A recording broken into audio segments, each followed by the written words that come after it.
والسلام وإلى حضرة جميع العلماء والأولياء والصالحين ثم إلى أرواح أمهات المؤمنين سيدتنا خديجة الكبرى وسيدتنا عائشة الرضا وإلى بنت الرسول سيدتنا فاطمة الزهراء وإلى بيت الأولاد سيدنا الحسن وإلى روح سيدنا الحسين ثم إلى روح الإمام الشرق المغارب سيد الغالب سيدنا علي بن أبي طالب كرم الله وجهه ثم إلى روح سيدنا محمد رضي الله عنه من عيسى ومن وجل إلى روح سيدنا الأستاذ العظام النبي محمد بن علي وعلوي وأصولهم وقرآن جميع سادتنا علي وعلوي أجمعين وكافة أهل الدار والسلام ثم إلى روح يسير عمر بن يسير مسيبة إلى المختار بن علي بن مسير مسيب بن مطر وإلى روح يسير مسيب بن مطر وإلى روح معلم هذا الكتاب سيدنا الإمام حجة الإسلام أبي حامد محمد بن محمد الغزالي الطوسي وإلى روح الشيخ محمد نواف بن عمر بن عربي الجبير البنتني وأصولهم وفروعهم أن الله يغفر لهم ويرحمهم ويعلي درجاتهم في الجنة ويكثر مثوبتهم ويضاعف حسناتهم ويحفظنا بجاههم ويرضى عليهم ببركاتهم وأسرارهم وأنوارهم وعلومهم ونفعهم في الدين والدنيا والآخرة ثم إلى أرواح جميع أهل القبور والمسلمين والمسلمات والمؤمنين والمؤمنات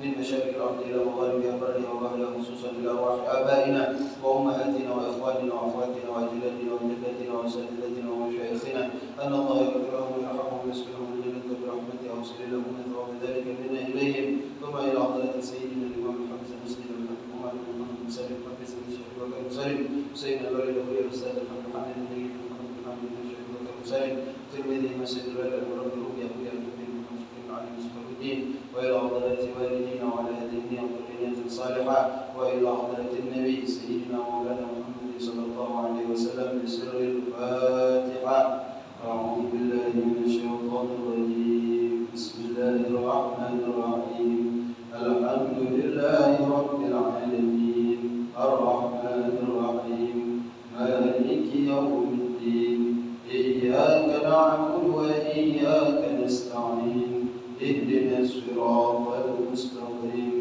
صراط الذين أنعمت عليهم غير المغضوب عليهم ولا الضالين آمين. السلام عليكم ورحمة الله وبركاته. الحمد لله رب العالمين. الحمد لله نحمده ونستعينه ونستغفره ونعوذ بالله من شرور أنفسنا ومن سيئات أعمالنا من يهد الله فلا مضل له ومن يضلل فلا هادي له أشهد أن لا إله إلا الله وحده لا شريك له وأشهد أن سيدنا محمدا عبده ورسوله لا نبي بعده اللهم صل وسلم على سيدنا محمد مفتاح باب رحمة الله عدد ما في علم الله صلاة وسلاما دائمين بدوام ملك الله وعلى آله وصحبه ومن والاه ولا حول ولا قوة إلا بالله سبحانك لا علم لنا إلا ما علمتنا إنك أنت العليم الحكيم رب اشرح لي صدري ويسر لي أمري واحلل عقدة من لساني يفقهوا قولي أما بعد. Alhamdulillah, kita bersyukur kepada Allah Subhanahu wa taala yang terus-menerus memberikan kepada kita nikmat-nikmat-Nya. Malam ini kita telah sampai di akhir-akhir daripada bulan Rajab.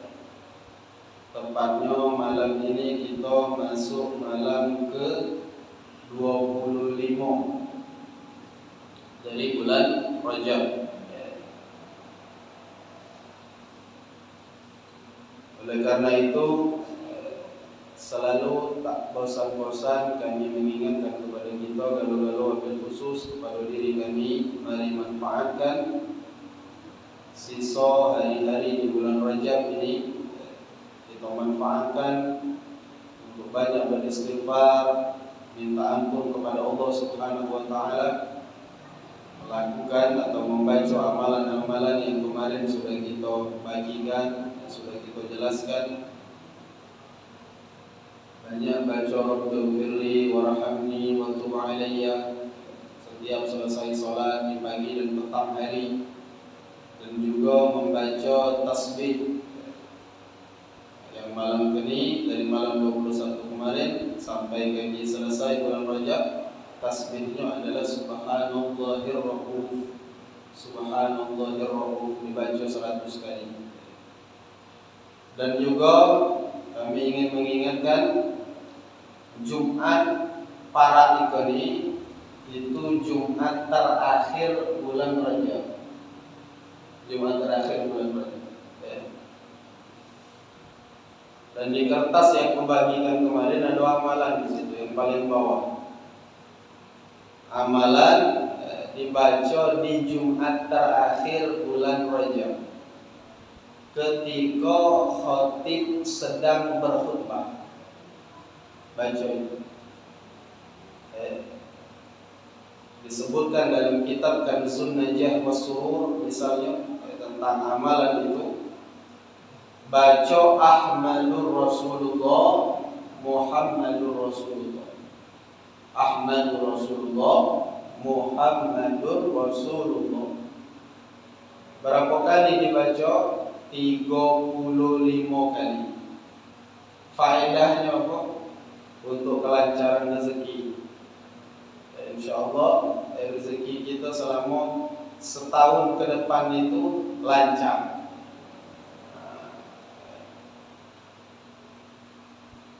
Bagaimana yang jadi khatib? Dia macam kata ulama, bagi yang menjadi khatib, cara dia membaca cukup dengan meniatkan untuk membaca. Ahmadur Rasulullah, Muhammadur Rasulullah. Baik, kita lanjutkan Bapak Ibu pembacaan kitab Bidayatul Hidayah yang dikarang oleh Imam Al-Ghazali.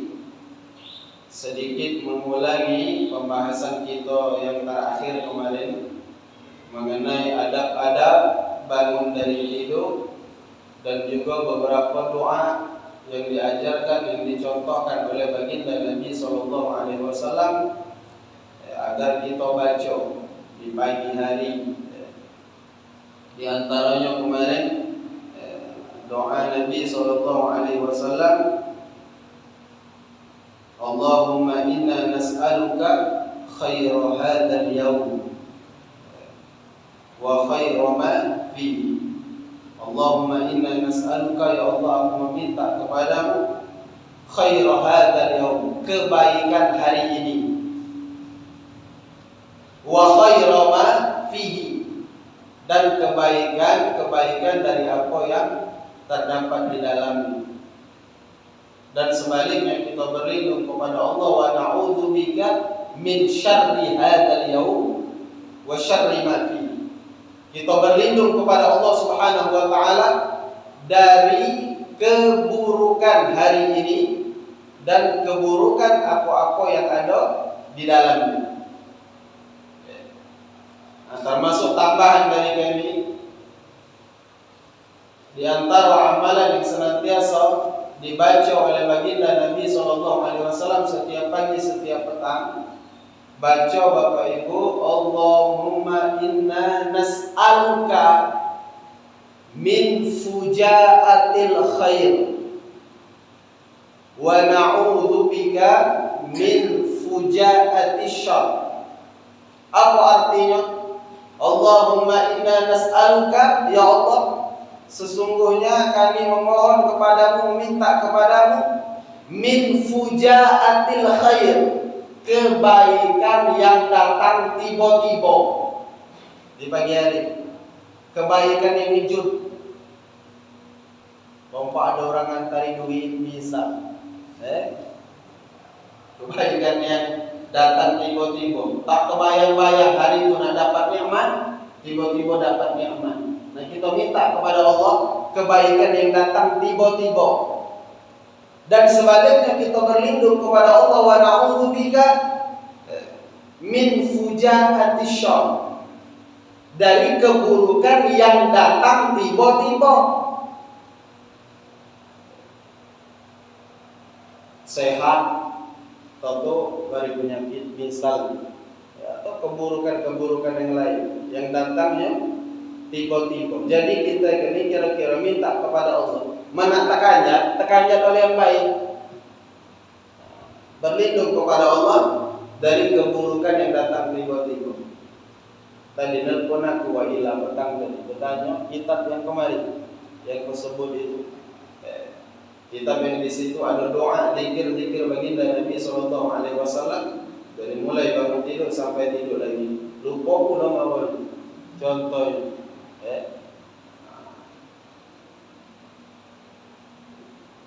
kitab itu kau ulangi lagi judulnya Khulasah Madan. Khulasah Madan. Karangan Habib Umar bin Hafiz.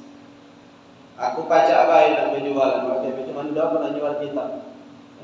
Banyak igawe, beli orang baik, cari HP, banyak orang ini. Can, kau baik belinya, kami beli di kau, aku dah namanya igawe jual kitab, nyari orang baik, kayak gila igawe. Hah? Kredit pula kan? Nah, jadi itu. Nah, sekarang kita melanjutkan pembahasan berikutnya. Wa qala al-musannif rahimahullahu ta'ala nafa'ana bihi wa bi ulumi fid dharain ila anqal. Setelah membahas tentang adab-adab bangun dari tidur, berikutnya Imam Ghazali mengingatkan kita tentang adab-adab berpakaian. Fa idza labista thiyabaka fanwi bihi imtithala amrillahi ta'ala fi satri auratika. Nah, uji Imam Ghazali, apabila kau hendak berpakaian, memakai pakaian, maka fanwi bihi, berniatlah dengan memakai pakaian itu imtithala amrillahi ta'ala, untuk mematuhi perintah Allah Ta'ala fi satri auratika, yaitu perintah untuk menutup auratmu. Nah, jadi berniat Bapak Ibu, ketika nak berpakaian tu berniat. Niatnya apa? Nak taat dengan perintah Allah. Apa perintah Allah? Disuruh nutup aurat. Jadi berpakaian kita tadi jadi ibadah. Ini pentingnya perkara niat. Ya. Makanya di kitab-kitab hadis itu, termasuk misalnya kitab hadis yang terkenal Arba'in An-Nawawi, hadis 40 Imam Nawawi. Hadis itu belajar di Ibtidaiyah Nurul Yakin, belajar hadis Arba'in. Bikin hadis yang pertama diriwayatkan dari Amirul Mukminin Sayyidina Umar bin Al-Khattab radhiyallahu anhu, baginda Rasulullah sallallahu alaihi wasallam bersabda, innamal a'malu binniyat wa innama likulli imri'in ma nawa faman kanat hijratuhu ila Allah wa rasuli fa hijratuhu ila Allah wa rasuli wa man kanat hijratuhu lidunya yusibuha aw imra'atin yankihuha fa hijratuhu ma hajara ilaihi. Innamal a'malu binniyat, sesungguhnya amal perbuatan itu tergantung dengan niat. Kita dapat pahala tak ada itu dari niat. Dan kita dengan niat ini Bapak Ibu bisa menjadikan seluruh aktivitas kegiatan kita dalam satu hari itu seluruhnya ibadah. Seluruhnya ibadah. Jadi memahami ibadah itu jangan sempit. Selama ini kita memahami ibadah itu ya mayang, maca Quran, puasa. Tidak cuma itu. Segala sesuatu ketika kita niatkan lillahi ta'ala, maka bernilai ibadat. Bernilai ibadat. Nah, maka Imam Ghazali ngajarin kita di sini, jangan sampai amalan kita hari-hari itu, kegiatan kita hari-hari itu, yo jadi sekedar adat, jadi sekedar kebiasaan baik, tapi harus menjadi ibadah. Contoh, tidur itu kan perkara mubah.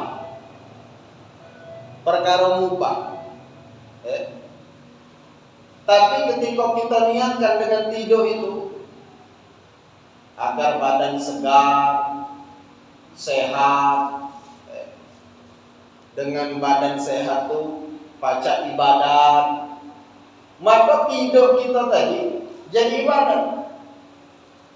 Makan tuh perkara mubah.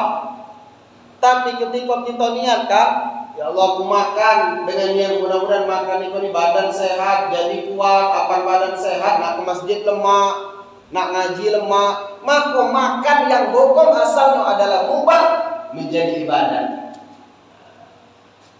Jadi pacak kita jadikan seluruh perbuatan kita itu ibadah. Jadi niat ketika nak berpakaian itu, niat nak ngerjakan perintah Allah Ta'ala, yaitu perintah nutup aurat. Nah aurat ini perlu kami sampaikan Bapak, terkait aurat. Kalau aurat orang jantan di luar sholat dan di dalam sholat sama aurat orang jantan, yaitu antara pusar dengan lutut. Antara pusar dengan lutut. Ini berlaku baik di dalam sholat maupun di luar sholat. Sekarang pertanyaannya, mana ada orang mayang bebasan baik tak berbaju, sah tak?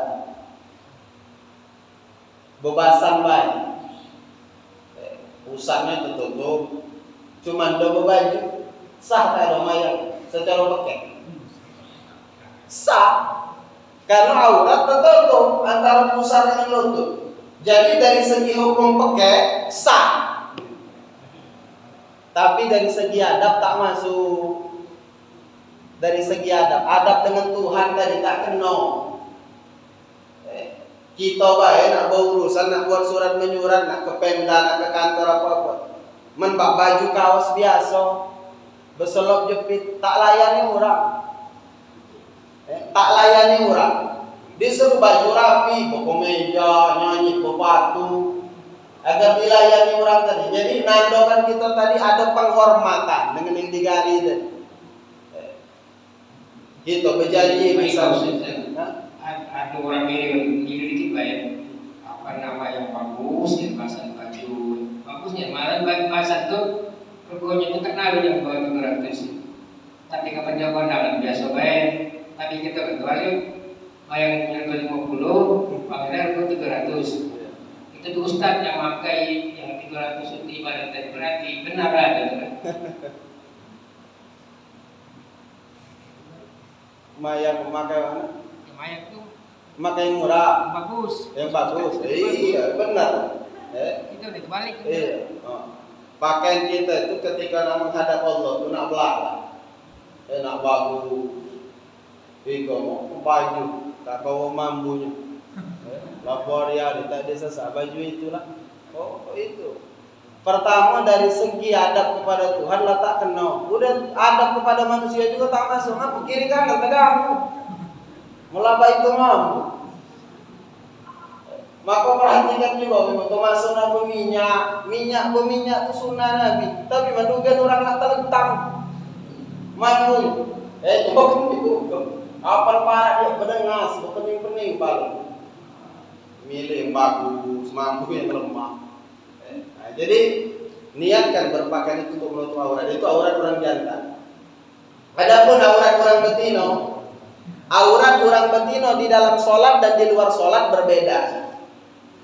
Kalau di dalam sholat, aurat orang betina itu seluruh tubuhnya kecuali dua, muka dan telapak tangan. Aurat orang betina di dalam sholat. Tapi kalau aurat orang betina di luar sholat, kalau nak nurutkan pendapat muktamad dalam mazhab Syafi'i, artinya pendapat yang dikuatkan Bapak, di luar sholat seluruh anggota tubuh perempuan itu aurat.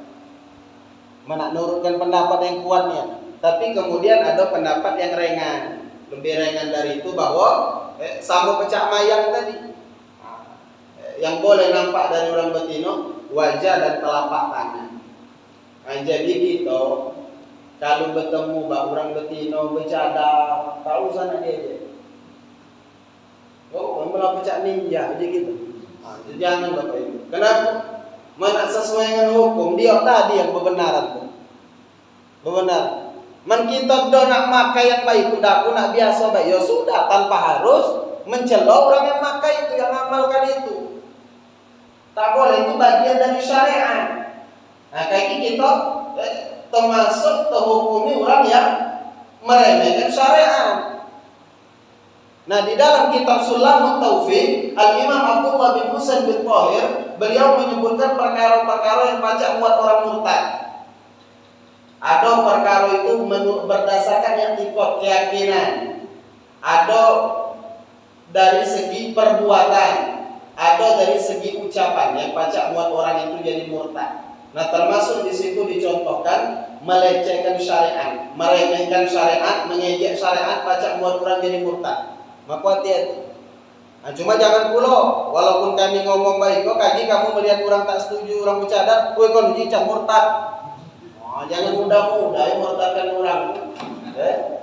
Itu tuh tadi tuh agar kita kena hati-hati. Bukan nampak tuh kayak orang yang bukan murtad, kafir. Oh itu hati-hati Bapak Ibu, ngomong model itu tuh hati-hati. Dampaknya besar ngatakan orang murtad, orang kafir. Nah, itu tuh wanti-wanti peringatan untuk kita, agar hati-hati. Bercanda itu aurat orang betina. Nah, jadi perhatikan pakaian kita itu sesuai dengan aturan syariat apa tak ada. Selain menutup aurat juga perhatikan ada aturan dalam berpakaian ini di dalam Islam. Orang jantan haram pakai emas. Tak usah nak bemas.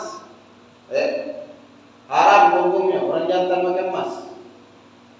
Kecuali budak kecil yang belum balik. Jantan budak kecil belum balik pakai emas. Tapi kalau lah tua, lah balik pakai emas orang jantan haram hukumnya. Bagaimana cara hukumnya? Misal emas itu emas swaso, emas putih, benar lah. Jadi emas itu kan campuran kan. Ada emas, ada temago. Nah, bagaimana itu hukumnya kalau campuran model itu?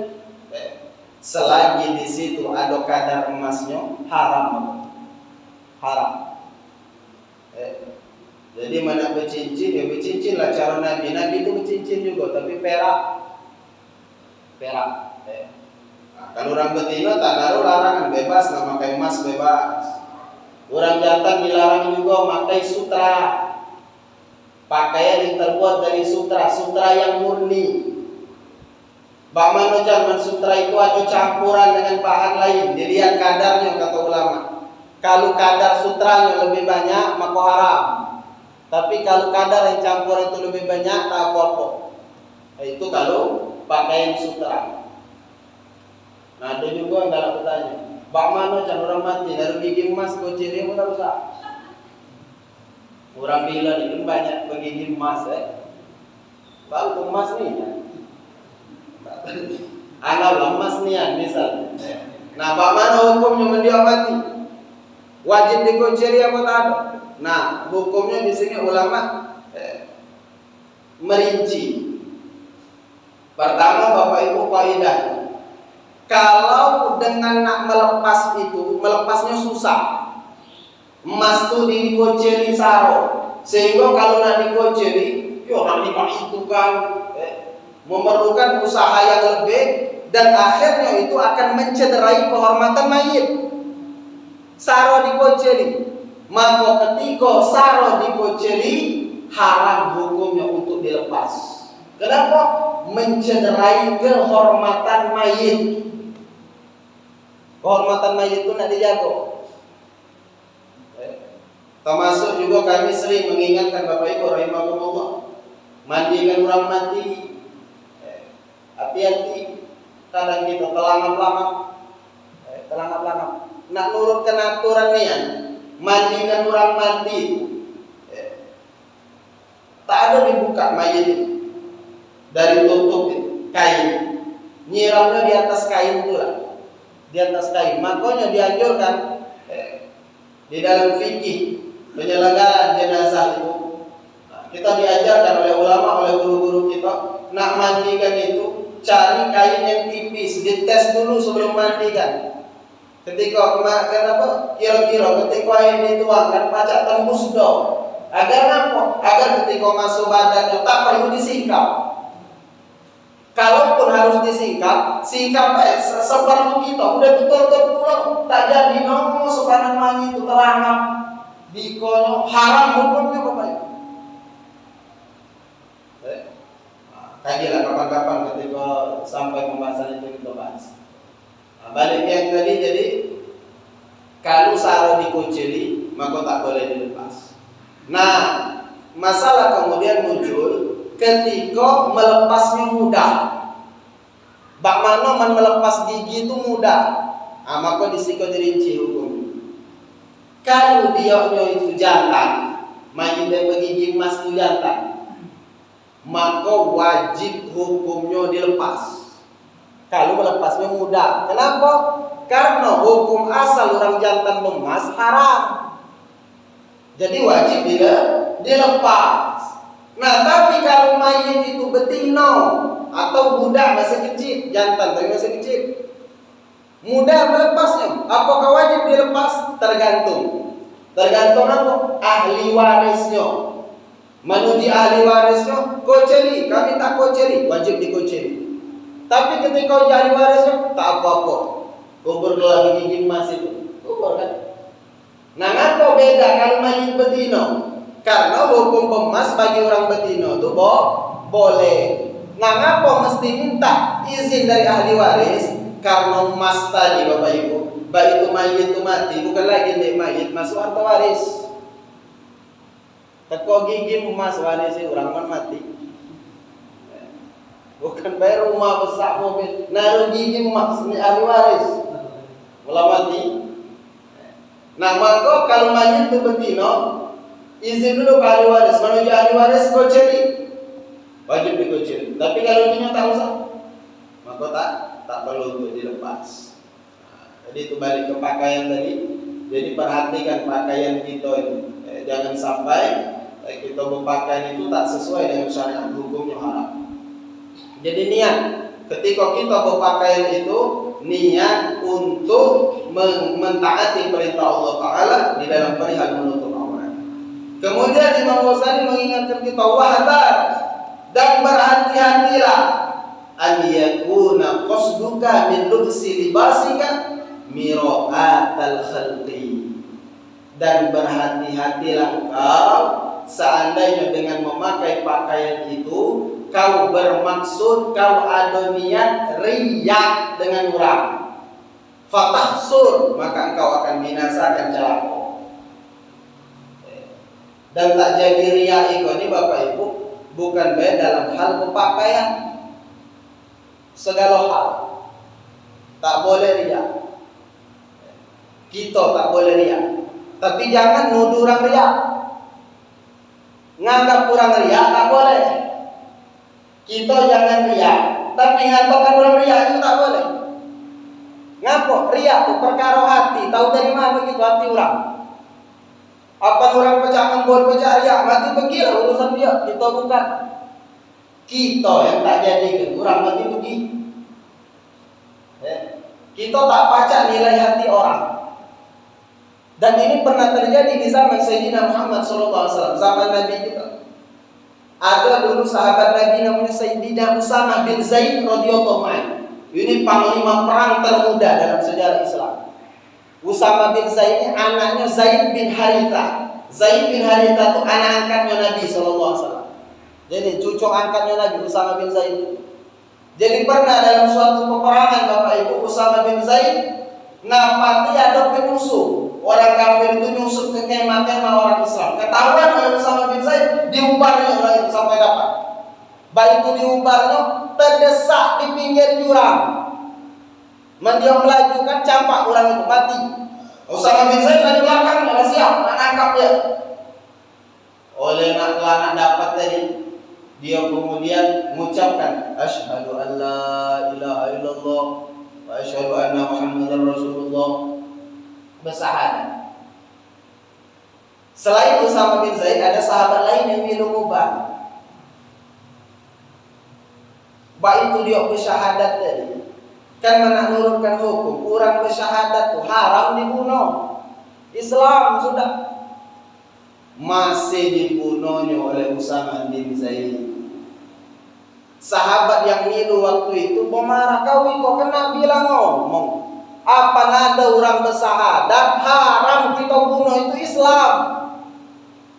Usamah bin Zaid, Kau tuh lihat baik nak masuk Islam tuh lah terdesak nak masuk ke jurang ni dia bersyahadat tuh terdesak. Jadi kita jangan kira-kira jangan nak diloloknya dia tuh nak nipu kita. Alasan Usama bin Zaid ini mana kita pertimbangkan secara akal masuk tapi sahabat tadi tak nerima. Tak ada pokoknya penuji Nabi tak jadi ngadu dia kepada Nabi SAW. Dengar berita itu Bapak Ibu rahimakumullah, Nabi marah luar biasa sampai digambarkan dalam riwayat pura-pura yang ada di kening Nabi ini bermunculan nyebul tanda Nabi itu marah luar biasa. Panggil di Nabi, mana Usama bin Zaid? Ditanya Nabi, kau kan tahu apa orang bersyahadat haram kita bunuh. Usama bin Zaid jawab dengan alasan pecah tadi. Orang telah terdesak. Apa kemudian dijawab Nabi? Nahnu nahkumu bizzawahir. Tugas kita itu menghukumi yang kelihatan baik. Yang barang pacak dilihat Allah yatawallas sarair. Yang tak kelihatan isi hatinya urusan Tuhan. Terserah dia nak bermain-main, nak mengolahkan kita masuk Islam. Yang pasti secara zahir budak telah Islam harus dibunuh. Itu Nabi ngajari kita Bapak Ibu. Jangan mudah nilai hati orang. Kita tak tahu. Walaupun jelas-jelas nampak orang riak, kelihatan benar. Ia tak ada urusan kita. Mati pergilah. Yang penting kita menyelamatkan hati kita seorang. Tak usah nak merurui orang. Tak boleh menilai hati orang itu. Karena Allah yang tahu apa yang ada di hati orang. Termasuk risiko dianjurkan bahkan kalau ada orang yang dia berpakaian itu berpakaian bagus, berpakaian mewah dengan niat risiko disebutkan wa nashril ilmi wa 'addi nas 'ala al-ibadah. Ada orang yang dia berpakaian mewah bagus dengan niat nashril ilmi untuk menyebarkan ilmu wa 'addi nas 'ala al-ibadah dan untuk mendorong orang agar ibadah. Ada orang Bapak Ibu misal pakainya najis, pakam, tapi tujuan dia untuk apa? Berpakaian bagus tadi. Ada orang itu ustaz, linasril ilmi, untuk menyebarkan ilmu. Agar orang tadi melihat ustaz itu bersih, rapi, tertarik nak belajar tadi. Waqafin nasi agar ibadah dan untuk mendorong orang agar galah ibadah. Nah, maka ketika niatnya demikian, dia orang berpakaian mewah-mewah itu bukan riak, bukan riak. Nah, itu yang tahu itu dia. Jadi kita melihat orang, siapa kok berpakaian, jarang dia narunia. Mudah-mudahan orang melihat aku ikut oh baik itu ternyata orang Islam tuh rapi, bersih, jadi tertarik dengan Islam. Iko kaji orang, ngapalah orang ini, orang galak ngaji itu bak kodol. Itu kan buat orang akhirnya tak simpati dengan Islam. Ngapalah kamu dapatilah kau ngomong. Apa orang galak bak ngaji, galak ke masjid bak kodol itu. Nah itu kan buat orang tidak simpati kepada Islam. Jadi tergantung niat, tergantung niat. Dan kata Nabi SAW, Bapak Ibu, kan min amalin yatasawwaru bi surati a'malid dunya. Betapa banyak kita saksikan amalan-amalan itu surahnya, kelihatannya itu amalan dunia. Wa yasiru bi husnin niyyah min a'malil akhirah. Tapi karena bagusnya niat orang itu, dia jadi amalan akhirat. Contoh, ada orang beli mobil. Itu kan beli mobil itu kan gawe dunia. Beli mobil, cuma dilihat dari luar. Uji diri, mobil anak beli pulau. Itu kan amalan dunia. Tapi kata Nabi, itu pajak menjadi amalan akhirat di sisi Allah bi husnin niyyah. Dengan baiknya niat. Kita tak tahu niat orang tadi, cara dia berniat, aku nak beli mobil. Kalau mujur kayak gini, ada tetangga terbunuh, nak panggilan. nak mawoi keluarga sakit, makai mobil. Niat dia beli mobil tadi. Nah, beli mobil itu gawe dunia, tapi karena bagusnya niat jadi amalan akhirat. Dan sebaliknya kata Nabi sallallahu alaihi wasallam, wa kam min amalin yatasawwaru bi surati amalil akhirah. Betapa banyak amalan yang kita lihat secara zahir itu amalan akhirat. Tsumma yasiru min a'malid dunya bisu'in niyyah. Tapi kemudian nilainya di sisi Allah jadi amalan dunia. Kenapa? Bisu'in niyyah, karena buruknya niat. Ke masjid minta alam. Misal dia ibadah itu minta alam. Itu zahirnya kata Nabi, amalan akhirat. Tapi niatnya bukan lillahi ta'ala, bisu'in niat, dengan buruknya niat jadi amal dunia di sisi Allah subhanahu wa ta'ala. Oleh karena itu perlu disikoi Imam Ghazali mengingatkan kita, baguskan niat. Cuma jangan pula Bapak Ibu baiko kaki galak ke masjid. Tentu orang ke masjid, macam aku takut riak. Kaji orang nilai aku riak, jadi aku ndak lagi nak ke masjid. Bapak Ibu, beribadah, mengerjakan ibadah karena makhluk itu syirik. Tapi meninggalkan ibadah karena makhluk itu riak. Beribadah ke masjid gara-gara nyari nama, minta alam, itu syirik. Tapi lanjut ndak lagi ke masjid gara-gara tak nak dikatakan riak, itu riak. Artinya ngapo? Terus baik beramal dan sambil beramal tuh sambil menghayati. Jangan berhenti dari amal tadi, jangan berhenti. Itu salah kalau berhenti. Terus dan berdoa minta kepada Allah, ya Allah, tak lurus kinyo, tak bersih kinyo niatku iko. Jangan berhenti. Jadi kenangkan kaidahnya, ngerjakan amalan karena makhluk syirik, tapi meninggalkan amalan karena makhluk riya. Seperti itu. Baik, kemudian bahkan dianjurkan di situ disebutkan terkait pakaian tadi. Wa yanbaghi an yakuna ulama, bahkan hendaklah seorang ulama wa talibul ilm dan penuntut ilmu fi zamanina. Pengarang kitab ini nyebut di zaman kita itu, bila ni. Fi zamanina hada ahsana thiyaban, agar berpakaian bagus. Ulama, penuntut ilmu agar berpakaian bagus. Wa aqsam imamah, besarkan sorban. Dianjurkan seorang ulama, penuntut ilmu besarkan sorban. Besarkan sorban. Wa ausa'a akmaman minal juhala. Wa ausa'a akmaman, longgarkan lengan baju. Artinya baju yang besar, berjubah. Kenapa? Wa ausa'a akmaman minal juhala. Agar apa? Agar kelihatan beda mana yang berilmu, mana yang tak berilmu. Jadi uji pengarang kitab itu di zaman Pak Pari, dia menceritakan zamannya. Ketika ulama banyak tak dihargai lagi. Ketika orang nyamokan mana yang berilmu, mana yang tak berilmu, sama baik. Nama kondaklah ulama itu pakai ditunjukkan, pakai sorban. Agar apa? Agar ketahuan orang, ikut kiai kok bukan. Jadi umat itu mana bertanya hukum tahu? Ikan terbalik. Yang bukan kiai itu ngalahkan kiai, nyetel ikan. Nyetel. Apa kan? Bersorban, berjubah. Asal dites Fatihah lagi tak lurus. Jadi perlu tunjukkan agar apa? Agar orang itu tahu. Jadi bukan niatnya itu untuk sombong-sombong, makai sorban, makai jubah, apa? Agar umat ini tahu.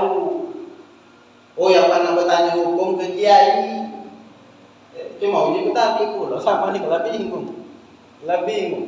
Diri nak asap, woi man sentelan ya ke kiai. Asal ditanya tak tahu. Jadi intinya Bapak Ibu, segala sesuatu itu balik ke niat. Dan kita dilarang untuk menghukumi niat seseorang. Nah, kemudian di sini disebutkan Wa an Sa'id bin Malik bin Sinan anna Nabiy sallallahu alaihi wasallam, dari Sayyidina Sa'id bin Malik bin Sinan, bahwasanya juga baginda Nabi sallallahu alaihi wasallam itu kana idza labisa tauban qamisan, ketika memakai gamis, au ridaan, rida itu selendang yang di bahu, au imamatan, atau sorban yang di kepala, yaqulu, Nabi berucap. Nah, itu doa pakaian. Allahumma inni as'aluka min khairihi. Ya Allah, aku meminta kepadamu kebaikan dari pakaian ikoni. Wa khairama wa wa khairama wa lahu. Dan kebaikan dari apa-apa yang ada di pakaian ini. Dan sebaliknya kita berlindung kepada Allah, wa a'udzu bika min syarrihi wa syarri ma huwa lahu. Dan aku berlindung kepadamu ya Allah dari keburukan pakaian ini dan keburukan apa yang ada pada pakaian ini. Nabi dulu kita berpakaian itu berdoa.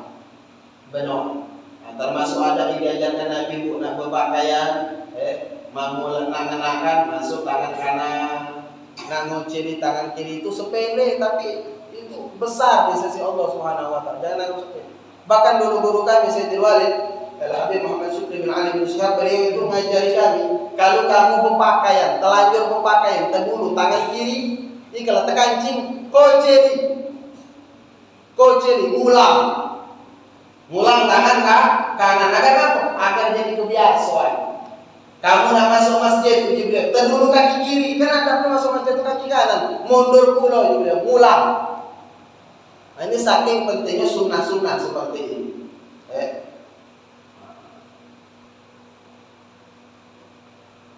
Jadilah ya basing ya. Ya jadi tapi tak habis ini. Kayak gini, masuk pembahasan berikutnya ada masuk kamar mandi. Jadi ini ada pemakaian dan tadi Bang Ghazali sekali lagi Bapak Ibu mengingatkan kita agar perhatian dengan urusan niat. Perhatian dengan urusan niat dan jangan kita mengomentari niat orang. Dan berniatlah ketika kita berpakaian, niat nak patuh dengan perintah Allah Ta'ala, yaitu niat untuk apa? Nutup aurat.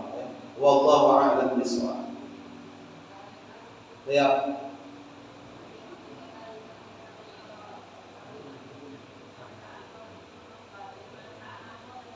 Bagaimana?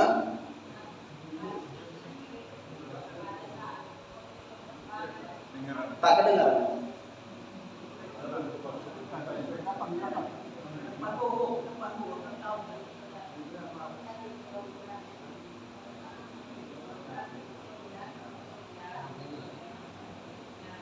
Jam berapa? Malam hari Jumat tadi ibu Pak Mano. Oh baik. Yang Ahmad Rasulullah Muhammad Rasulullah. Ya ibu-ibu bagaimana cara mengamalkannya, yaitu tadi di rumah tuh kamu tuh dengar-dengar kira-kira kan. Nah ikan apa orang lanang bang, berarti apa orang lanang bang udah tuh naik sunnah orang tak lama lagi tuh khotib naik. Jadi kira kan khotib lama juga di atas mimbar. Jadi kira-kira kan merumahin para masjid aman, terdengar orang khutbah tadi terdengar. Nah jadi kira-kira kan baik. Nah kira-kira ikannya khotib dan khutbah maka baca amalan itu. Nah, kalau tak terdengar Allah akan masuk. Habis kamu mana? Pakai emas jantan dah. Bisa pakai jadi sakit. Kalau pakai sembuh dia. Itu obat. Baik, darurat. Baik. Ada jantan. Mandio ikoni misalnya apa tabung emas itu sakit. Apa tabung emas itu jadi obat. Ini dibahas oleh para fuqaha. Kalau memang itu hukumnya darurat diperbolehkan, termasuk sutra. Nah, tapi ada yang baik itu. Ya kalau ada, yang dengan baik. Nah, termasuk tadi ngapa seseorang itu diperbolehkan gigi emas. Ini juga dibahas oleh ulama. Kalau memang ya yang pacak dibuat gigi itu waktu itu emas, artinya darurat. Darurat maka diperbolehkan. Kalau memang dianya apa? Ada uzur yang dibenarkan oleh syariat. Itulah obatnya misalnya. Tapi aku Allah alam ada apa? Barangkali ada. Barangkali ada barangkali ya. Jadi kalau darurat diperbolehkan. Yang tak diperbolehkan itu ketika tidak ada udzur yang dibenarkan oleh syariat. Wallahu a'lam. Bismillahirrahmanirrahim. Alhamdulillahirabbil alamin. Allahumma shalli wa sallim ala sayyidina Muhammad wa ala alihi washabihi ajma'in. Allahumma ighfir li ummati sayyidina Muhammad wa Allahumma arham ummati sayyidina Muhammad. Allahumma astur ummati sayyidina Muhammad. Allahumma ajur ummati sayyidina Muhammad bi hadi sayyidina Muhammad wa ali sayyidina Muhammad. Rabbana atina fid dunya hasanah wa fil akhirati hasanah wa qina adzaban nar. Wa sallallahu ala sayyidina Muhammad wa ala alihi washabihi ajma'in. Walhamdulillahirabbil alamin. Subhanakallahumma wa bihamdika asyhadu an la ilaha illa anta astaghfiruka wa atubu ilaik. Wassalamu alaikum warahmatullahi wabarakatuh.